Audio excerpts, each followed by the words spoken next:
بھی ہو کس کی خبر متواتر کی شرائط ہے 4-5 شرائط ہے نا، مطلب وہ شرائط ہوگی تو ہم اس کو متواتر کہیں گے، اگر وہ شرائط نہ پائی جائے نا تو وہ متواتر نہیں ہوگی، ٹھیک ہے نا۔ نمبر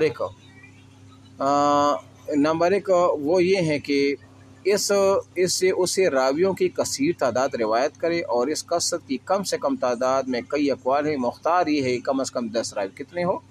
10 افراد ہو، اور یہ 10 افراد علامہ ابن حجر عسقلانی کے نزدیک ہے۔ تو نمبر ایک تو یہ ہے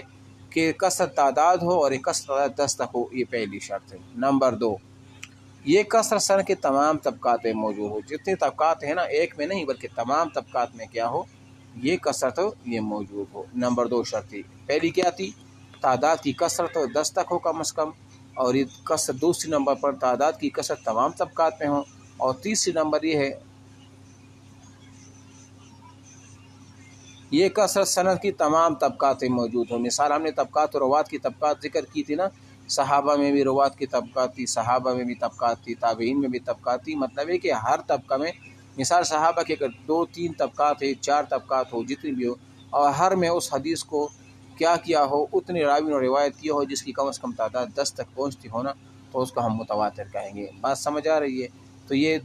دوسری نمبر ہے۔ تیسری نمبر شرط یہ ہے کہ جھوٹ پر متفق ہونا عادتاً محال ہو، جھوٹ پر متفق ہونا کیا ہو، عادتاً وہ کیا ہو، وہ محال ہو۔ اور نمبر 4 اس کی شرط یہ ہے کہ ان کی خبر کا اعتماد حس پر ہو، جیسے ان کا کہنا کہ سمعنا، یعنی الفاظ ایسے ہو کہ یہ کہہ دے راوی کہ میں نے سنا، ہم نے سنا، رأینا ہم نے دیکھا، یعنی آپ علیہ السلام کوئی عمل کر رہا تھا تو ہم نے اس کو دیکھا، یا جو ہے نا ہم نے چھویا، کوئی ایسی حدیث جس میں چھونے کی وہ بات ہو رہی وغیرہ، اور وہ حدیث انہوں نے نقل کیا ہونا، تو وہ اس اعتبار سے ہو۔ اب یہاں پر اگر آپ کو یہ چاروں شرائط نہ بھی ہونا اس طرح ترتیبات، لیکن ان چاروں شرائط کو ہم ویسے بھی تعریف کے اندر بتاتے ہیں نا، ہم کیا کہتے ہیں کہ حدیث متواتر وہ ہوتی ہے جس کی کثرت تعداد نے روایت کیا ہو، وہ 10 تعداد ہو کم از کم، اور جھوٹ پر جوڑنا اس کا جمع ہونا محال ہو، اور ہر طبقہ میں جو ہے نا یہ تعداد جو ہے نا کثرت ہر طبقہ میں وہ موجود ہو۔ اب اگر آپ اس طرح بھی کہہ دینا تو اس میں یہ تمام کی تمام شرائط کیا ہو جائے گی، وہ پائی جائے گی، ٹھیک ہے نا۔ اچھا جی، اس کا حکم کیا ہے؟ حکم، اب ہر حدیث کا تو حکم ہو گیا نا، حکم اس کا کیا ہے؟ تو یہ کہتے ہیں خبر متواتر علم بدہی کا فائدہ دیتی ہے، یعنی اس علم یقینی کا فائدہ دیتا ہے۔ بدہی اور یقینی ایک چیز ہوتی ہے۔ بدہی کا مطلب یہ ہے جس میں کسی دلیل کی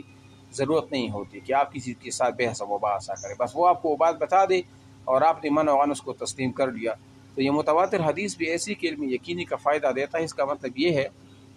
کہ یہ اتنا یقینی ہوتا ہے، اتنے تواتر کے ساتھ ثابت ہوتا ہے، اس میں تعداد راویوں کی اتنی ہوتی ہے کہ اس کا، جب ہم نے پہلے بتا دیا کہ وہ جھوٹ بول ہی نہیں سکتے، جھوٹ پر جمع ہی نہیں سکتے، ایک بندہ ہوگا تو ہو سکتا ہے جھوٹ بول رہا ہو، لیکن جب اتنی تعداد ہے تو ظاہری بات ہے وہ یقین کا فائدہ دے گا نا، وہ 2 + 2 = 4 کے برابر اسی طرح سے ہوگا، ٹھیک ہے نا، سمجھ آ رہی ہے؟ ہاں جی، یہ ہوا اس کی بات۔ اب یہاں دیکھ اقسام ہوں، تو یہ اقسام تو میں نے ابھی آپ کو بتا دی کہ متواتر لفظی اور اس طرح متواتر معنوی، اور اس کی کئی اقسام اور بھی ہے نا، متواتر لفظی ہے، متواتر معنوی ہے، متواتر طبقی ہے، متواتر عملی ہے، سمجھ آ رہی ہے؟ عملی جس طرح نماز کا پڑھنا وغیرہ، یہ سارا کچھ جو ہے نا اس طرح، تو یہ متواتر عملی وغیرہ اس میں بھی آ جاتے ہیں، ٹھیک ہے۔ اچھا جی، وجود ہو، یہ صفحہ نمبر 40 پہ آپ آ جائے دیکھیں، وجود ہو متواتر کا وجود، یعنی کیا متواتر حدیث کا وجود ہے تو کتنی احادیث ایسی ہوں گی جو کہ متواتر ہوں گی وغیرہ وغیرہ، تو اس کا وجود ہے کہ نہیں ہے، پہلے یہ بات سمجھ لیتے ہیں۔ تو آپ دیکھیے اردو میں متواتر حدیث کی ایک معقول تعداد موجود ہے، ان میں سے ایک حوض کوثر والی حدیث، ٹھیک ہے، موضوع پر مسح کرنے والی حدیث، یہ متواتر ہے کہ آپ علیہ السلام نے موضوع پر مسح کیا تھا۔ نماز میں رفع الیدین کرنے کی حدیث، یہ رفع الیدین کرنے کی حدیث یہ متواتر ہیں، اور یہ حدیث کہ اللہ تعالیٰ تر و تازہ کرے اس آدمی کو وغیرہ، یہ بھی ایک حدیث ہے نا کہ نظر اللہ امراتن، اس طرح کوئی حدیث ہے کہ جس نے میری بات سنی اور اس کو محفوظ کر لیا اور دوسروں تک پہنچا دیا، تو یہ بھی ایک حدیث ہے کہ یہ بھی متواتر ہے، ٹھیک ہے، اس کو بھی اتنے راویوں نے روایت کیا ہوا ہے۔ لیکن اگر ہم دیکھیں تو خبر واحد کی احادیث کی تعداد کی طرف تو ہم پائیں گے کہ خبر واحد کے مقابلے متواتر حدیث بہت کم ہے۔ بات سمجھ آ رہی ہے؟ یعنی ذخیرہ حدیث میں اگر دیکھا جائے تو متواتر حدیث تعداد میں ہے تو ہیں لیکن کم ہے، جبکہ خبر احاد بہت زیادہ حدیث ہے۔ تو خبر احاد بھی تو ٹھیک ہے نا، کس میں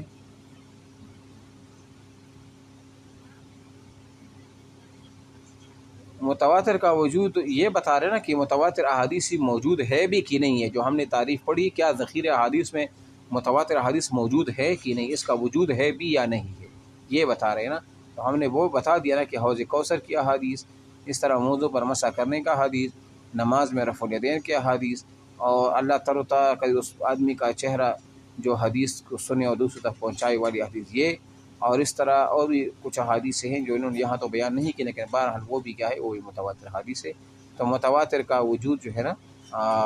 یہ متواتر سے اس کا وجود یہی ہے، ٹھیک ہے نا۔ اچھا جی، اچھا جی، اب اس میں ہے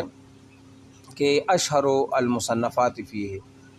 اس کے بارے میں مشہور کچھ تصانیف، یہ آپ لے آؤ گے، یاد رکھنی ہے، ٹھیک ہے نا، کہ کسی لوگ علماء نے اس کے بارے میں کوئی تصانیف بھی لکھی ہے جس میں متواتر حدیث کو جمع کیا گیا ہو، تو ہاں ہے اس میں، وہ جو یہاں انہوں نے وہ نیچے ذکر کیا ہے نا، آپ صفحہ نمبر 41 پر دیکھیں، یہاں پر نمبر 1 الاظہار المتناثرہ فی الاخبار المتواترہ، امام جلال الدین سیوطوی نے اس کو لکھا ہے۔ کس نے لکھا ہے؟ امام جلال الدین سیوطوی نے۔ یہ الحاظ المتناثرہ فی الاخبار المتواترہ، اس کتاب میں انہوں نے ان احادیثوں کو جمع کیا ہے جو کہ متواتر احادیث، ٹھیک ہے نا۔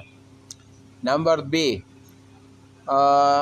قطف الاظہار لسیوطی ایضاً وهو تلخیص للکتاب السابق، قطف الاظہار یہ بھی متواتر حدیث کی کتاب ہے، اور یہ کہتے ہیں کہ یہ بھی جلال الدین سیوطی نے لکھا ہے، لیکن یہ اس اوپر والے حدیث کا اختصار ہے، اس کو مختصر کیا گیا ہے، وہ بڑی کتاب ہے، یہ چھوٹے کتاب ہے۔ اور نمبر 3 یہ بھی متواتر حدیث پر کتاب ہے کہ نظم المتناثر من حدیث المتواتر، یہ جو ہے نا محمد بن جعفر القطانی، اسی نے اس کو کیا کر دیا ہے، تصنیف کیا ہے۔ اگر آپ سے پوچھ جائے کہ متواتر حدیث پر کوئی کتاب ہے ایسی جس کو آپ بیان کریں کہ ہاں اس پر متواتر حدیث موجود ہے، تو وہ یہ کتابوں میں سے ایک بس یاد کریں، یہ بھی بہت ہے، ٹھیک ہے، سمجھ آ رہی ہے؟